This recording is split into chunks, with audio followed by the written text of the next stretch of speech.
कि तारा खाते जाने दिला जाने कोते हो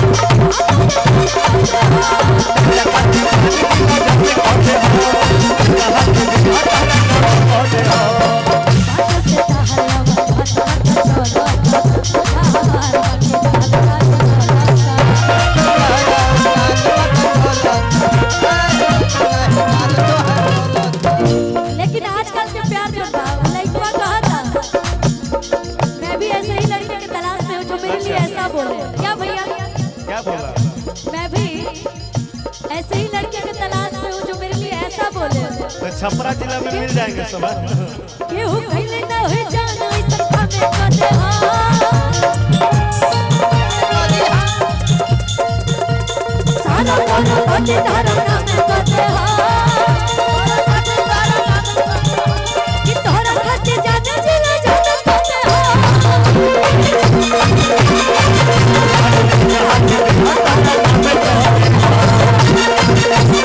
जान खुशी निकाल कर दे।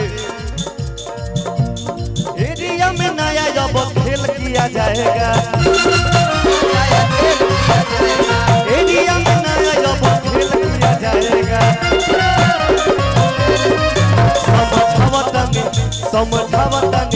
समझावतानी प्यार से समझ जाइए।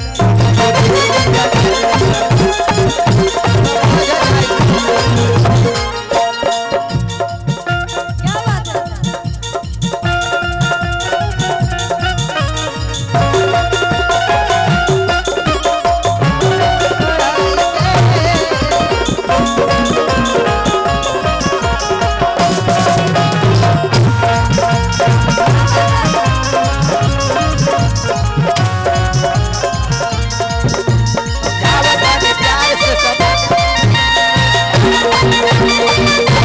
और यही में एक और लाइन कहने रही क्या चीज? अभी वो बहुत बार चलता आदित्य सम्राट जो कि हमारा बहुत अच्छा दोस्त बहुत अच्छा मित्र हमें उनके साथ आई लगा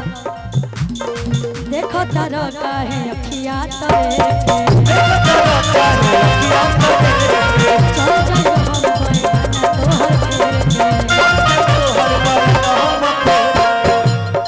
कि छेद छेद को दे हम तार भभरे कि छेद छेद को दे हम तार भभरे आके कोरवा में तो बिना चलबरी कि राइफल के नोक बन जाए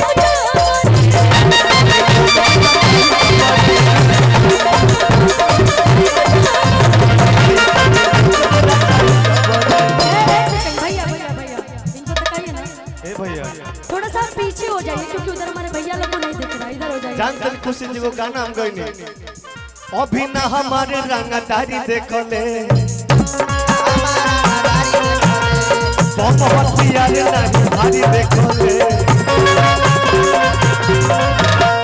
अभी ना हमारे रंगदारी देखले बहुत यार नहीं भारी देखले अब पंगा ले दे ज्योति हमसे नुकसान हो जाई पंगा ले दे ज्योति हमसे नुकसान हो जाई इतना गोली मारब तुअरा समसान हो जाई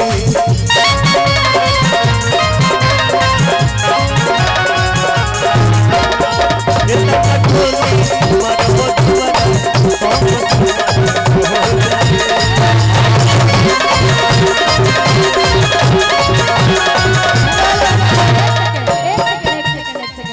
थोड़ा वोकल और बढ़ाइए मेरा स्किल नीचे भी है और बहुत गूंज रहा है आवाज। एक सेकंड रोक लीजिए भैया। एक और गीत हमारे गीत के फरमाइश है कौन गाना और यही जा छपरा जिला में आके क्यों का रंगदार बने छपरा जिला सही रंगदार है ना हो तो कहो एगो गीत हमारा आई लगा बहुत दिन पहले पवन जी भी गाए थे एगो हमार गीत आई लगा पहले सुन ली कहो ना कि पहिन के कनवाले आ लगा के उठला ले मैं आई हो दिल का करार लूटने आ सुनो राजा रंगदार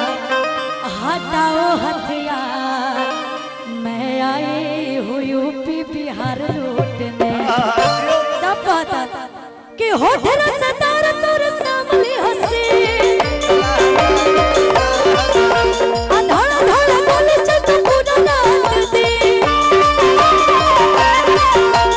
सट तुझे कर भेरे आगे कैसा के सट तुझे कर भेरे आगे कैसा घरे उठा के नच के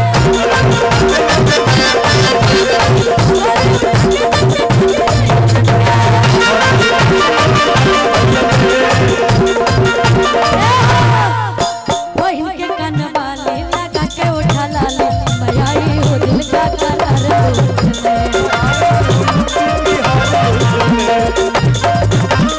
सुनो राजा रंगदार हटाओ हथियार मैं आई हो यूपी बिहार कहता कि होठ रसदार तोर सामने हंसे धड़ा धड़ा पूरा रात होता पाया कि सट तुझे कर भेरी आगे जैसा के सट तुझे कर भेरी आगे जैसा के घरे उठा के नचने के जैसा के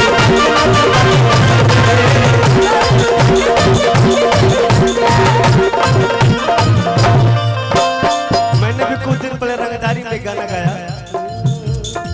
ये आज जेल जाई भले कल बेल हो जाई आज जेल जाई भले कल बेल हो जाई बाकी निकले ते यार नहीं खेल हो जाई बाकी निकले ते यार नहीं खेल हो जाई तने ना सुन ले अब बड़े बड़े रंगदारी जाके फेल हो जाई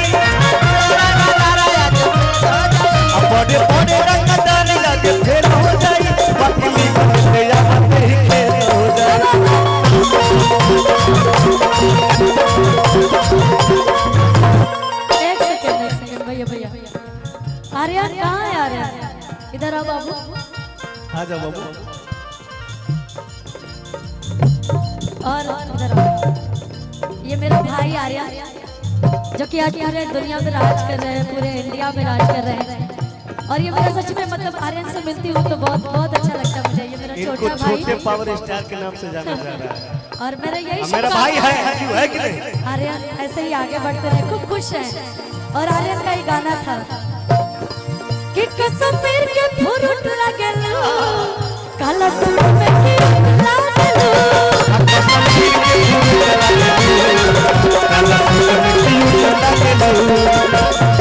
कितना अखिया के कजराया जा काला दिल कुट लागेलू काला अखिया के कजराए जा काला काला दिल कुट लागेलू और ये आर्यन के पापा जी यानी हमारे अंकल जी हैं तो अंकल जी के लिए भी कुछ कहना जरूरी है ये मैं नहीं आंटी कह रही है कि पहले रहले काजू अखरोट हो गइले रहले काजू अखरोट हो भैया अब तो ना डोले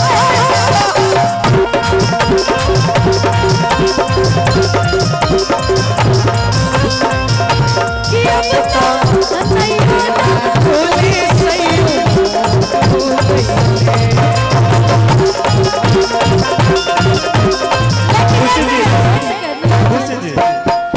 आर्यन के जब ब्याह होई नो निहाल जी आर्यन के जब ब्याह होई काहे ना होए जब होई भाई बड़ी बहन को चिंता होगा ना भाई और क्या? हम भी खोजेंगे ना अपनी भौजाई भौजाई हम भी खोजेंगे जरूर आर्यन। जरूर और जब शादी होगी तब की बात है अभी नहीं बोल रही अभी तो पढ़ाई कर रहा है इतने अच्छे अच्छे काम कर रहा है एमए में सब इसको ठीक है पढ़ना भैया है ठीक। जब ब्याह हुई तो इनकर मेहरारू कहीं है क्या कहिए डी करिए तो भैया डी करिए तो एक लगाएंगे